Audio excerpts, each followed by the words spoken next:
नए साल का नया स्टेप क्या होनी चाहिए, नई स्ट्रैटेजी क्या होनी चाहिए हमारी।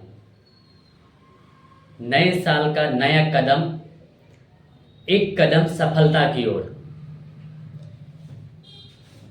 बड़ा दुख होता है कि जो कार्य हम साल के स्टार्टिंग में सोचे थे, जो जो हमने सोचा था वो पूरा नहीं हुआ। उस साल के अंतिम महीना में बहुत ही ज़्यादा दुख होता है। अधिकांश लोग साल के अंतिम महीने में अपने आप को कोसता है कि काश वो मैं काम कर लिया रहता पहले ही। ये साल फिर से दोबारा बीत गया। बड़ा दुख होता है, सच बोलो, बहुत ही ज़्यादा दुख होता है। देखिए, मैं कोई मोटिवेटर नहीं हूँ कि मैं आपको मोटिवेट करूँ। मैं सिर्फ यहाँ रियलिटी बताने आया हूँ। रियलिटी बताने आया हूँ कि आखिर क्यों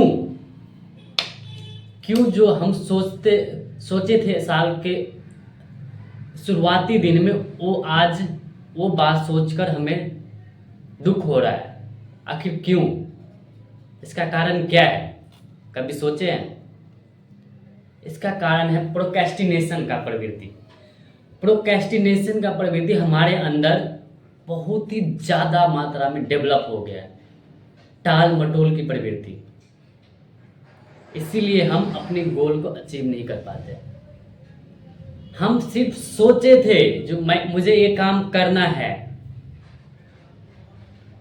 उसको अपना गोल नहीं बनाए थे। यही कारण है कि हमें साल के अंतिम महीना में दुख होता है। वैसे तो मैं यहाँ आया हूँ फाइनेंशियल प्लानिंग को लेकर कि हमारा फाइनेंशियली हमारा स्टेप क्या होनी चाहिए।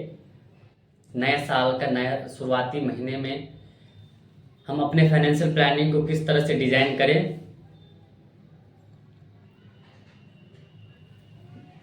तो इसके लिए मैं इस चैनल के माध्यम से आया हूँ और रियलिटी बताऊंगा। देखिए, अधिकांश फैमिली, लाखों हजारों फैमिली आज फाइनेंशियल क्राइसिस से सिर्फ इसलिए गुजर रहे हैं क्योंकि जब उनको फाइनेंशियल प्लानिंग कर लेनी चाहिए थी वो किए नहीं। वो बस उस समय टाल दिए कि कल कर लूँगा, अगले महीने कर लूँगा। वो टालते टालते आज उनका फैमिली फाइनेंशियल क्राइसिस से गुजर रही है, सफ़र कर रही है, दुख में है। पेरेंट्स अपने बच्चे को पढ़ाने में असमर्थ हो रहे हैं। इसका मेन कारण है फाइनेंशियल प्लानिंग, जो कि वो पहले नहीं किए थे। यदि वो पहले कर लिए रहते तो आज उनका फैमिली फाइनेंशियल क्राइसिस से ना गुजरता। आखिर फाइनेंशियल क्राइसिस में फैमिली आते कैसे? इसलिए आते हैं कि वो सोचते हैं कि हमारे पास एक मोटा रकम होगा तब मैं कहीं इन्वेस्ट करूंगा, इसलिए वो चीज़ों को टाल देता है। इसलिए आज सालों साल बीत गया और उनके हाथ में कुछ नहीं बचा है। साथियों, जो बीत गया सो तो बीत गया। अब नया साल आने वाला, अब नया स्टेप हमारा क्या होना चाहिए? एक मुहावरा है, हमारे बुजुर्गों ने कह गया है कि कल करे सो आज कर, आज करे सो अब, पल में परले होए बोहड़ी करोगे कब। जो लोग आज सफल हो गए हैं ना, वो इस मुहावरे को बहुत ही पहले समझ गए थे।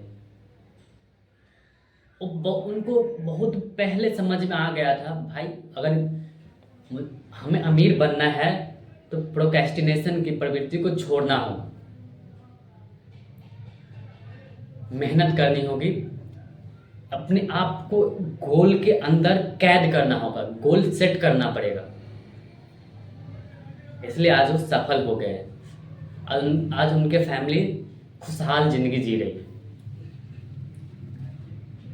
तो हमारा नए साल का नया स्टेप क्या होना चाहिए? सिंपल सा स्टेप है। ज़्यादा अभी आप कुछ मत सोचिए, बस अपने आप को माइंड में ये सेट कर लीजिए कि पैसे बचाना है। अब पैसे बचाना है और उसी दिन से बचाना, सिर्फ 1 जनवरी से ही स्टार्ट कर दीजिए। जो काम करना है 1 जनवरी से ही कर दीजिए और कुछ नहीं।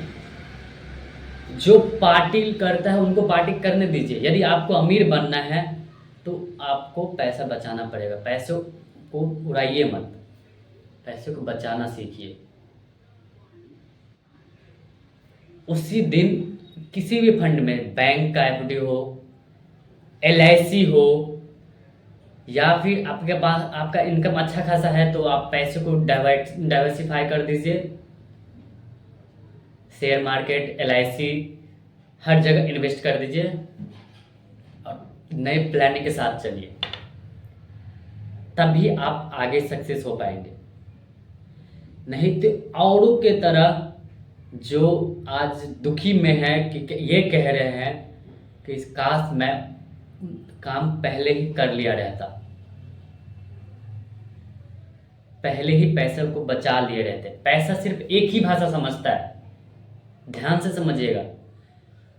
पैसा सिर्फ एक ही भाषा समझता है। यदि पैसा ये कहता है, यदि आज मुझे बचा लिए तो कल मैं आपको बचा लूंगा, और ये रियलिटी है। पैसे को साइकोलॉजी, पैसा का जो साइकोलॉजी है उसको समझिए। पैसे कहता क्या है, हर कुछ बोलता है इस दुनिया में। तो हमारा रिक्वेस्ट है कि उसी दिन अपने एरिया के एलआईसी एजेंट हो, चाहे जिस फंड जो आपको पसंद हो, स्टार्टिंग में मैं ये सजेस्ट करूंगा कि एलआईसी में डालें, क्योंकि एलआईसी मोस्ट ट्रस्टेड कंपनी है। तो आप एलआईसी के साथ जाइए।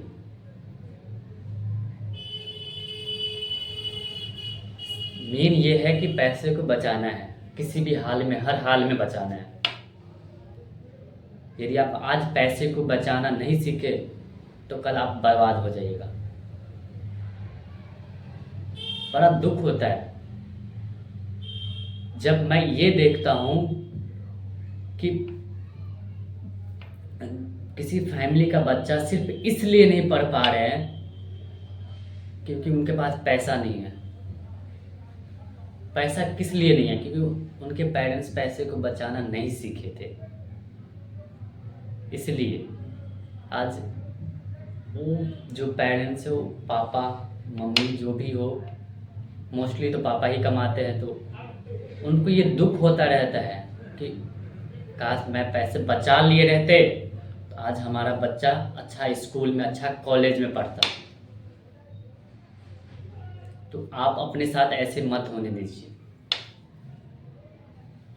चैनल को सब्सक्राइब कर दीजिए, क्योंकि मैं इस चैनल के माध्यम से फाइनेंशियल प्लानिंग कैसे किया जाता है, परफेक्ट यूनिक तरीका से कैसे किया जाता है फाइनेंशियल प्लानिंग, मैं ये बताऊंगा।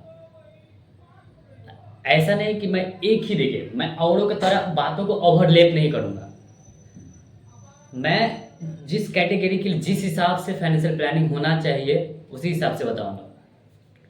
वैसे तो हमारा उम्र बहुत कम है, पर मैं फाइनेंशियल प्लानिंग के बारे में कुछ जानता हूँ, कुछ पढ़ा हूँ। 3 साल से मैं इस फील्ड में हूँ, तो मुझे पता है। इसलिए आप विश्वास कर सकते हैं कि मैं आपको जो सजेस्ट करूँगा परफेक्ट करूँगा, यूनिक करूँगा। इसके लिए आप चैनल को सब्सक्राइब कर दीजिए और बेल आइकन प्रेस कर दीजिए। आज के लिए इतना ही। सबसे पहले अपने आप को गोल बनाइए और कैद कीजिए। मैं अपना गोल बना लिया हूँ, ठीक है। हमारा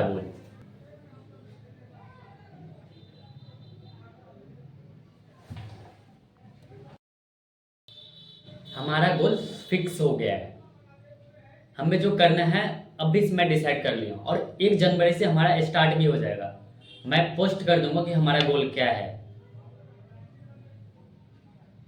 मैं कितना पैसा सेव करूंगा। खैर वो तो मैं नहीं दिखाऊंगा, पर जो मेरे काम के प्रति जो हमारा गोल है वो जरूर मैं बताऊंगा।